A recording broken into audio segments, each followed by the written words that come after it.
It's fall launch season and Raquel Welch has got some new styles coming out, and today you and I are going to learn all about always trending. This is a pretty sexy bob and I'm thrilled to be telling you all about her.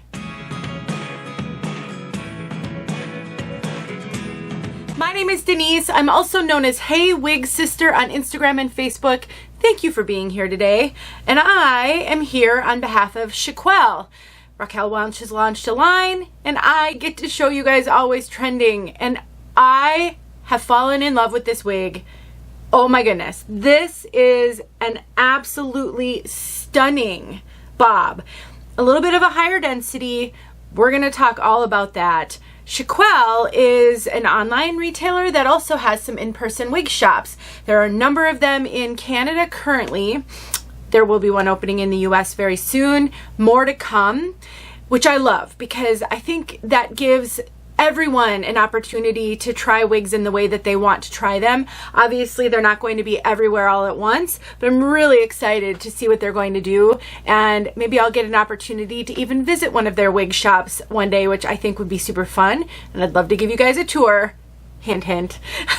Anyway, let's talk about always trending. I will put a link to this wig in the description box, a coupon code that will save you money, and just any details that I think would be helpful, maybe some tip videos. So if you're brand new to wig wearing and maybe you decide that this isn't quite the style for you, I have so many tip videos that will help you on your journey. I strongly recommend you always check out that description box of all my videos to see what I've linked down there that could help you.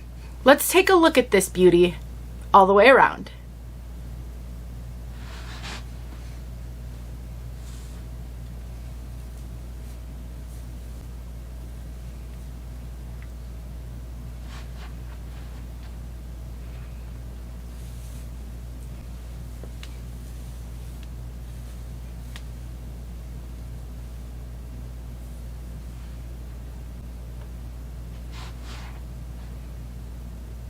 Wish I would have put a wig grip on. As I'm playing with her, I'm pulling her off my head. So why don't we start by talking about fit?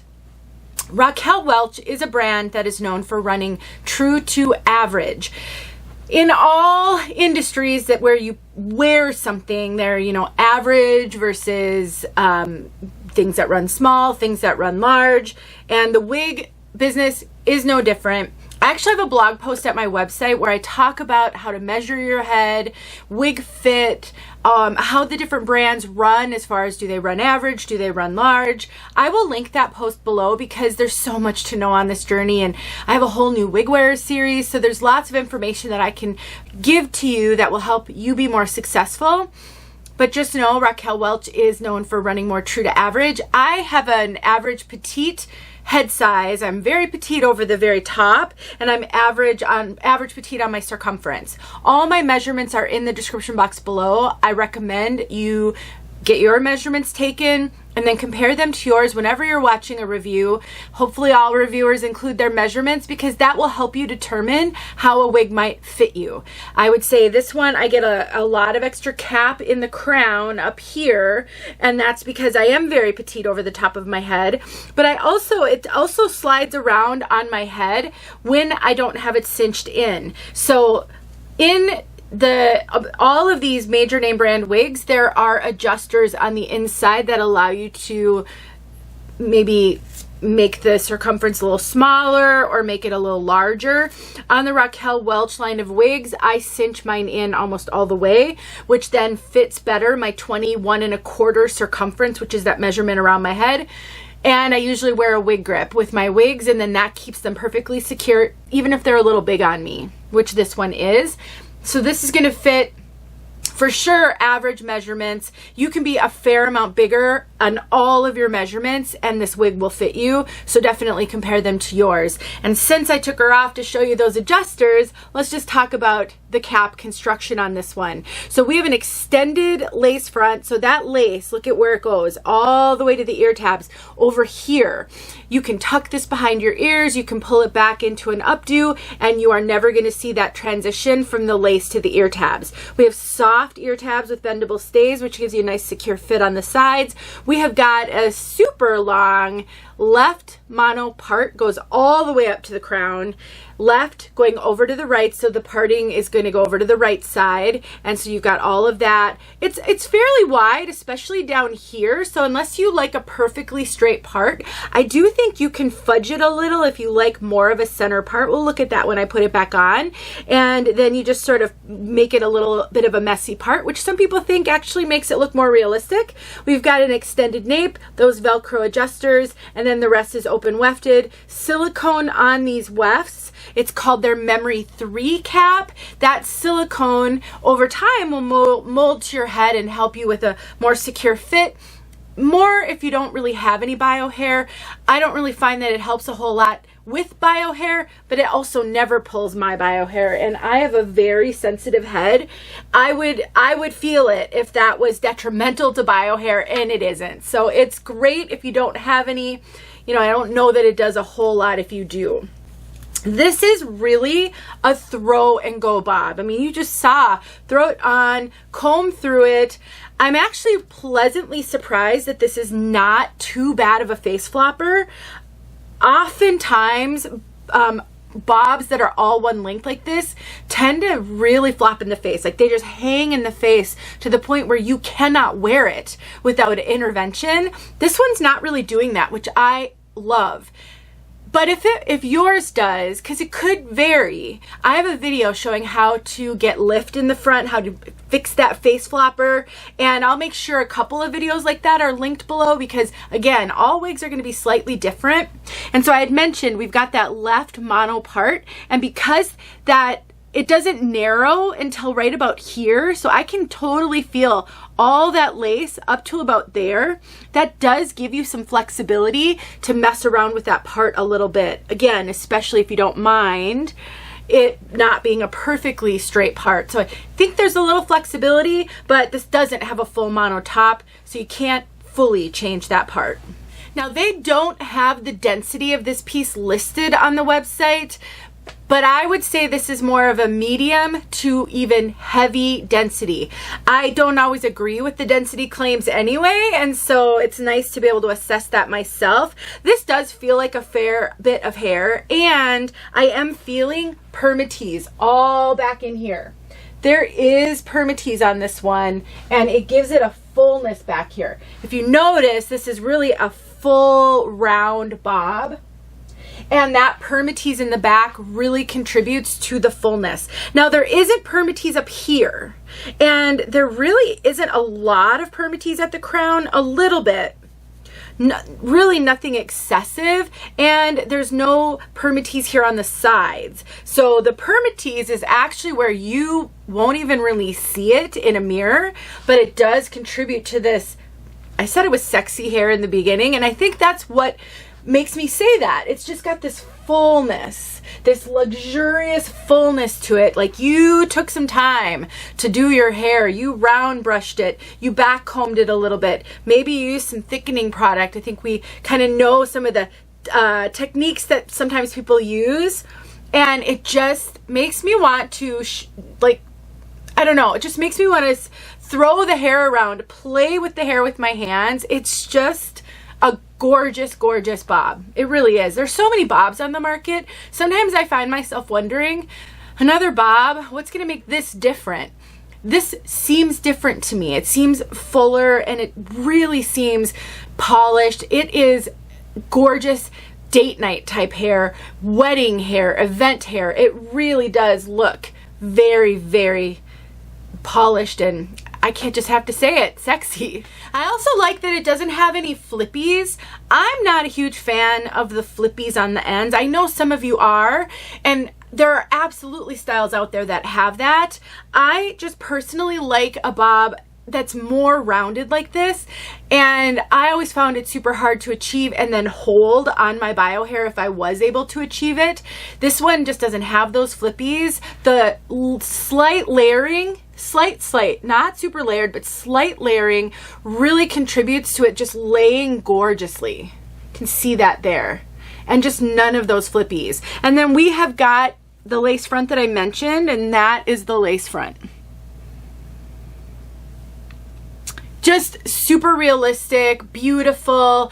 Raquel Welch does bring those highlights up to that front there. You can see sometimes there's that banded effect because the highlights are a little heavier in the front. If you don't like that, you can use a little root touch-up powder or a little eyeshadow, something really subtle that maybe matches a little bit of that dark. This isn't a dark root, it's really a light root, but just that matches maybe some of the darker tones, and you can dab it along there, and that really will tone that down.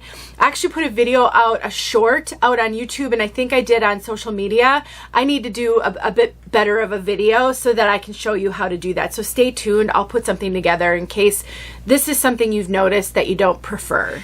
Overall, I think I had gotten a little bit of bob fatigue here in the recent past with all the bobs that are on the market.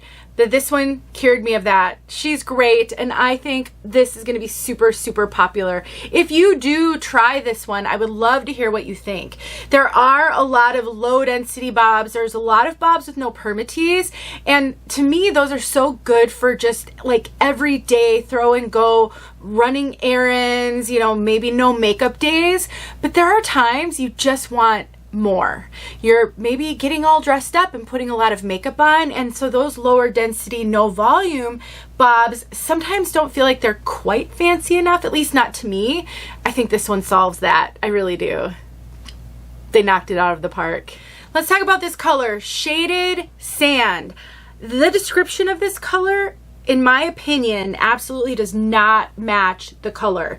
And I looked all around online. Everybody's describing this color the same, so I think it's what came from the manufacturer. So one of the things Raquel Welch does is they both name their colors and they use the color codes, which I love. It can be really helpful to know the codes. It can tell you a little bit about the color blends that they used. And I have a blog post where I talk about color because color is so hard.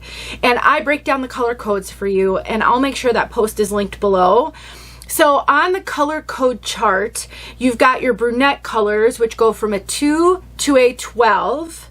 And then the blondes start at a 14 and go up to like a 27-ish, which is kind of a strawberry blonde.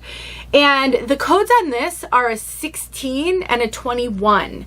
Now, the 21 is a blend because there is no 21 on the chart. It goes from a 20 to a 22. But none of those colors are brunettes, and the description of this color is light blonde shaded with medium brown. Well, a 16 is a darker blonde. The blondes start at 14. The lower the number, the darker the color. So the darkest blonde is 14, then you go to 16, 18, and so on. So I don't know, you guys. This one, the codes aren't really all that helpful in my opinion. So let me describe this for you. That was a long-winded way to say you just have to go with my description or what your eyes tell you, which can be hard because color doesn't come across monitors always great. So what I see here, first of all, a super, super dynamic color. There is a lot going on, a lot of blondes, a lot of shades. We've got some very, very light blonde. You can kind of see those light blondes in there. We've got some medium blondes. You can see almost like the medium to dark blonde. It's almost like it's all the blondes, light, medium, dark, all mixed together. And that's what makes it so dynamic. It is rooted, but this is a really light root. Now, the description says shaded with medium brown. I don't see a medium brown in this. Normally, a medium brown with some of the super light blondes on a color like this would look super dark. It's just not. I think this is more of a light brown root. How it's presenting, maybe they used some medium brown, but it's presenting more like a light brown on a whole bunch of blonde tones. I would say this is a warm color. It isn't ashy. It's not going to look gray in any lighting. It's not terribly yellow though. Sometimes those warmer blondes can look kind of yellowish. It's a little bit on that yellow spectrum, but not super yellow. It is such a gorgeous, gorgeous color with all the blondes. I think it's going to make a lot of people happy, and I would love for you guys to chime in. If you've tried this color, can you help me to describe it a little bit? Because it is hard to describe color, and I just don't think the codes on this one are terribly helpful. The rooting is very golden. Way more golden than it's looking on my monitor right now. When we get outside, you'll be able to tell that this is not a dark root. Studio lighting can kind of deepen some things, and rooting is one of the things that really deepens, especially next to a blonde.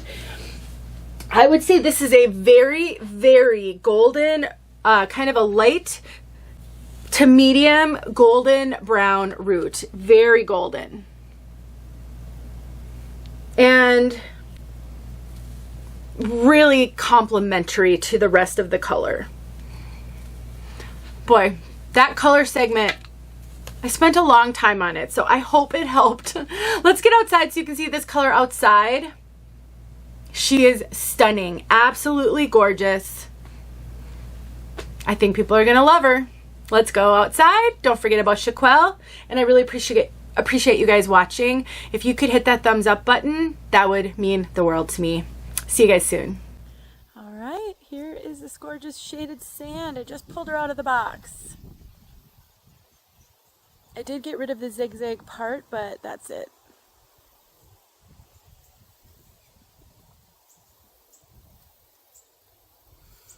So thrilled to be able to show a blonde with a light root. I know it's kind of tough when the wind's blowing it all around. But you can see that's a really nice light root, not dark at all.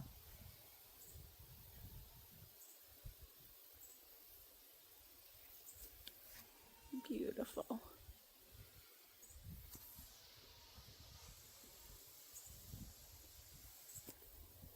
Hopefully you're getting a good look. I know it's helpful to see a wig blow in the wind, but it can make it a little harder to see the color, but hopefully you're getting it.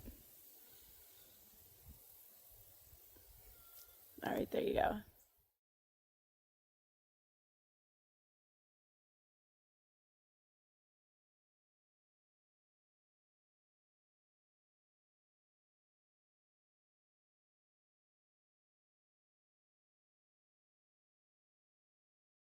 Hey friends, thanks so much for watching. Here are a few videos I think you might enjoy. Go ahead and click on one and watch.